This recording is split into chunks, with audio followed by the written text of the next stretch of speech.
Guys, मैं आज आपको लेकर आई हूँ भारत संसाधन एवं विकास। पाठ एक है, पाठ का नाम है संसाधन।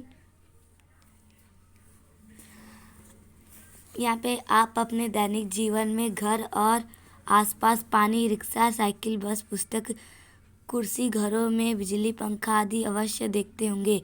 क्या आपने कभी सोचा है कि ये सब क्या है? आइए जानिए। आपको प्यास लगने पर आप जो जल पीते हैं, घरों में प्रयोग की जाने वाली बिजली, स्कूल से घर पहुंचने के लिए उपयोग में लाई गई साइकिल, रिक्शा या बस, अध्ययन के लिए पाठ्य पुस्तक, बैठने के लिए कुर्सी, मेज, ये सभी संसाधन हैं। यानी कि हम कह सकते हैं कि ये मनुष्य जो अपने उपयोगिता के लिए करता है उसे संसाधन कहते हैं। ठीक है, तो इनमें से सभी वस्तुएं या उपयोग आप द्वारा किया गया है, अर्थात इन सभी वस्तुओं में आपकी आवश्यकताएं की पूर्ति करने की क्षमता है। इस प्रकार हम कह सकते हैं कि एक वस्तु या पदार्थ जिसकी उपयोगिता हो उसे संसाधन कहलाती है। दूसरे शब्दों में, संसाधन होते ही नहीं बल्कि प्रकृति में उपहार स्वरूप उपलब्ध विभिन्न वस्तुओं को मनुष्य के अपने ज्ञान को तकनीकी के प्रयोग से उसे अपने लिए उपयोगी बनाता है। जैसे धरती पर कोयला लाखों वर्षों से उपलब्ध था, किंतु कोयला तब संसाधन कहा जाने लगा जब मनुष्य ने उससे आग उत्पन्न करने की क्षमता की खोज की। कोयला तब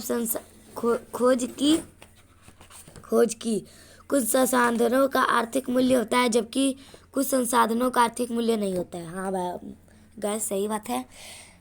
जैसे कि धातुओं, रसायनों, फसलों, वस्तुओं आदि का आर्थिक मूल्य होता है।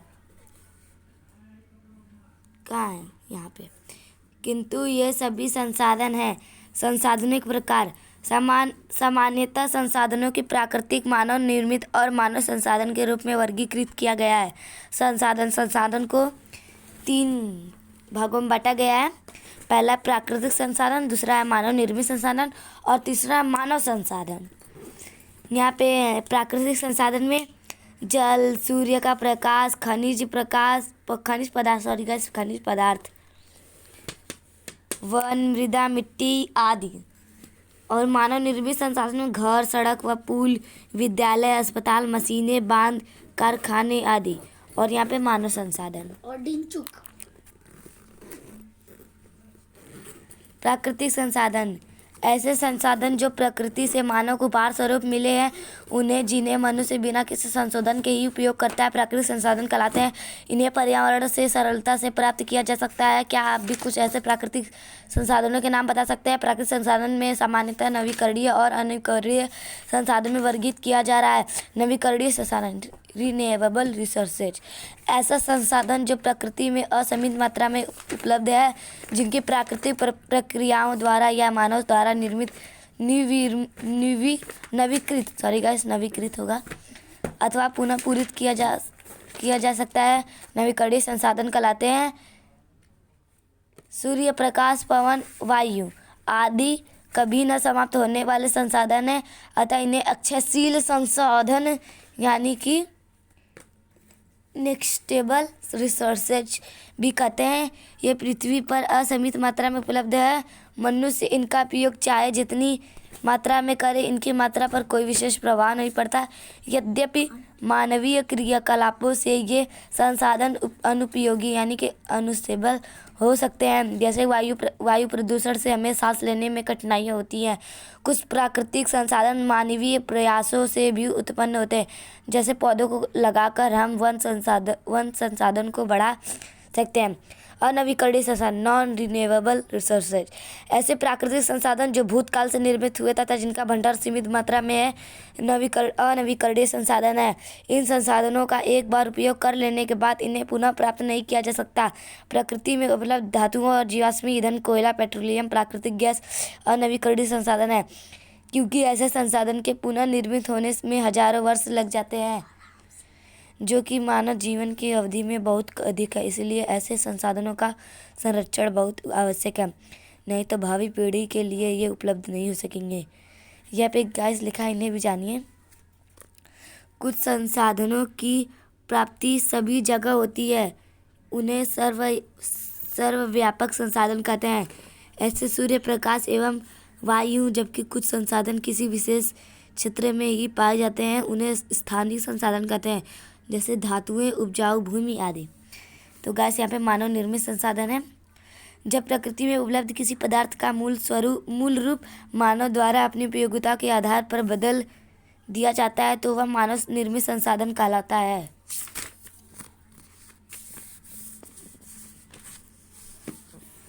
आइए जाने। लौह खनिज उस समय तक संसाधन नहीं था जब तक कि लोगों ने उससे लोहा बनाना नहीं सीखा था। लोग जब लौह खनिज से लोहा बनाने की कला सीख गए तो इससे पुल, बांध, सड़क, वाहन, दैनिक जीवन में काम आने वाली वस्तुएं बनाने लगे। इस प्रकार अब लोहे से निर्मित वस्तुएं मानव निर्मित संसाधन है। आप अपने परिवेश में उपयोग की जा रही मानव निर्मित संसाधनों की सूची बनाइए। मानव संसाधन। मनुष्य स्वयं भी एक विशिष्ट प्रकार का संसाधन है। अतः लोगों को ये तीसरा पॉइंट पढ़ा रहे हैं। प्राकृतिक संसाधन को जो तीन बराबर भागों में बांटा गया, उसका तीसरा है पॉइंट मानव संसाधन। मनुष्य स्वयं भी एक विशिष्ट प्रकार का संसाधन है, अतः लोगों को मानव संसाधन कहा जाता है। मानव द्वारा प्रकृति का बेहतर उपयोग तभी किया जा सकता है जब उसके पास ज्ञान, कौशल और तकनीकी के उपलब्ध हो। स्वास्थ्य और शिक्षा लोगों को बहुमूल्य संसाधन बनाने में मदद करते हैं। संसाधन संरक्षण। कल्पना कीजिए यदि पृथ्वी का सारा जल सूख जाए, सारे वृक्ष कट जाए तो क्या होगा। तो गाइस पहली बात तो हम जीवित नहीं रह सकते, हो कि नहीं। और गाइस मैं एक पॉइंट बता दिया, उस सारा आप अपने से बता दीजिएगा। जल के बिना जीवन संभव नहीं है। जल के अभाव में जीव जंतुओं, वनस्पतियों एवं स्वयं मानव जाति का जीवन असंभव हो जाएगा। ठीक इसी प्रकार यदि हम नवीकरणीय संसाधनों के उपयोग के प्रति सतर्क नहीं हैं तो एक दिन वे भी हमारे लिए दुर्लभ हो सकते हैं, जबकि अनवीकरणीय संसाधन तो निश्चित ही समाप्त हो सकते हैं। ऐसी स्थिति में संसाधनों के अंधाधुंध उपयोग पर लगाम लगाने की जरूरत है। संसाधनों के विवेकपूर्ण उपयोग को ही संसाधन संरक्षण कहते हैं। ध्यान रहे, संसाधन संरक्षण का अर्थ संसाधनों के प्रयोग को पूर्णतः रोकना ही नहीं, बल्कि इस प्रकार से उपयोग करना है कि वर्तमान पीढ़ी के साथ साथ भावी पीढ़ी भी इनसे लाभान्वित हो। ऐसा विकास सतत पोषणीय विकास यानी कि सस्टेनेबल डेवलपमेंट कहलाता है। सतत पोषणीय विकास के क्षेत्र। पृथ्वी की जीवन शक्ति की विविधता का संरक्षण करना, प्राकृतिक संसाधनों के ह्रास को न्यूनतम करना, पर्यावरण के प्रति व्यक्तिगत व्यवहार और अभ्यास में परिवर्तन लाना, समुदायों को अपने पर्यावरण को देखभाल करने योग्य बनाना, मानव जीवन को गुणवत्ता को बढ़ाना। और गाइस यहाँ पे ये सब दिया है।